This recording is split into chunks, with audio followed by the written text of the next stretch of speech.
পশ্চিমবঙ্গে সরকারি কর্মচারীদের জন্য 20% ডিএ বৃদ্ধি, বাজেটে বড় ঘোষণা।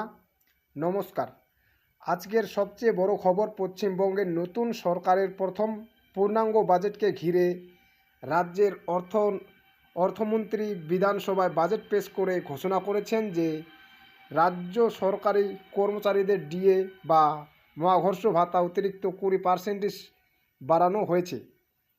এর ফলে বর্তমানে যে ডিএ 18% রয়েছে তা বেড়ে হবে 38%।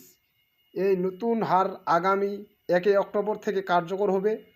পাশাপাশি অবসরপ্রাপ্ত পেনশনভোগীরাও অতিরিক্ত 20% ডিয়ারনেস রিলিফ পাবেন। ডিএ কেন এত গুরুত্বপূর্ণ? ডিএ হলো এমন একটি ভাতা যা মূল্য বৃদ্ধির কারণে কর্মচারীদের অতিরিক্ত খরচের চাপ কিছুটা কমাতে সাহায্য করে।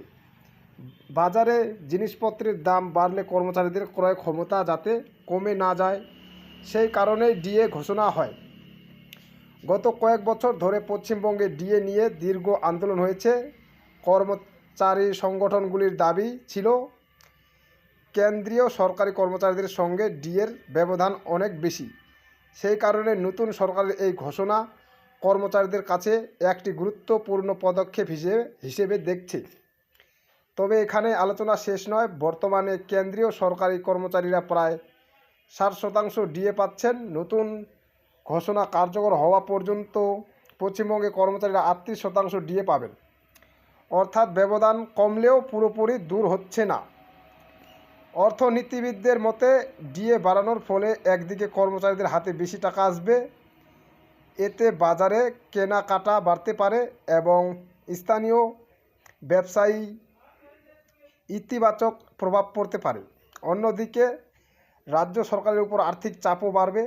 বাজেটে সরকার জানিয়েছে যে রাজ্যের মোট ঋণের পরিমাণ প্রায় 8.15 লক্ষ কোটি টাকা। তাই ডিএ বৃদ্ধি ও আর্থিক শৃঙ্খলার মধ্যে ভারসাম্য রাখা সরকারের কাছে বড় চ্যালেঞ্জ হবে।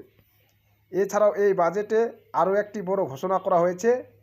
সরকার জানিয়েছে বিভিন্ন দপ্তরে মোট 1 লক্ষ শূন্য পদে নিয়োগ করা হবে। এর মধ্যে প্রায় 20,000 পুলিশ কর্মী এবং 50,000 শিক্ষক ও শিক্ষিকা কর্মী নিয়োগের জল্পনা চলছে। সব মিলিয়ে বলা যায় 20% ডিএ বৃদ্ধি এই বাজেটের সবচেয়ে ভালো আলোচিত সিদ্ধান্ত। এতে সরকারি কর্মচারীরা বড় সড়ো স্বস্তি পেলেও ভবিষ্যতে রাজ্যের আর্থিক অবস্থার উপর এর প্রভাব কী হয় সেদিকে নজর থাকবে সকলের। আজকের খবর এই পর্যন্তই। ধন্যবাদ।